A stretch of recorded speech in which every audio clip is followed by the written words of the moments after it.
ఇలా మా ఇంట్లో ఆడబిడ్డ వీళ్ళందరి మాకు నిజంగానే వాళ్ళతో ఒప్పందం ఉంటే 150 రోజులు జైలు ఉంటుండేనా? నేను అడుగుతున్నా, మిమ్మల్ని ఒకసారి ఆలోచించు. ఒక్క కాంగ్రెస్ వాడు జైలు ఉన్నాడే రోజు? ఎవరికి మరి ఒప్పందం లోపాయి కాదు, మనకా వాళ్ళకా? మన ఇంటి ఆడబిడ్డని జైల్లో పెడితే కూడా మనం కొట్లాడుతున్నాం. ఒప్పందం లేదు, మన్ను లేదు, విలీనం లేదు, ఏది లేదు. ప్రజల్లో లీనమై పనిచేద్దాం. ఇంకో 24 ఏళ్ళు నిండింది టీఆర్ఎస్. ఇంకో 24 ఏళ్ళు అవసరమైతే ఇంకో 50 ఏళ్ళు ఉండేటట్టు బ్రహ్మాండంగా తయారు చేసుకున్నాం. అడ్డమైన ప్రచారాలు, మనం మాయమైపోవాలని కోరుకుంటే చాలా మంది ఉన్నారు మార్కెట్లో. కేసీఆర్ పార్టీ పెట్టిన మొదటి రోజు నుంచి ఈ పార్టీ ఉండద్దు అని కోరుకున్న వాళ్ళు 7 మంది ఉన్నారు. ఒక్కడు కాదు, మనం ఉండద్దు, ఉంటే నడవది, వాళ్ళ కథలు వాళ్ళకి ఇరికే.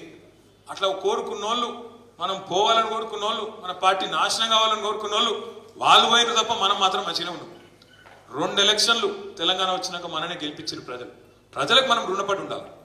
10 ఏళ్ళు మనకు అవకాశం ఇచ్చారు.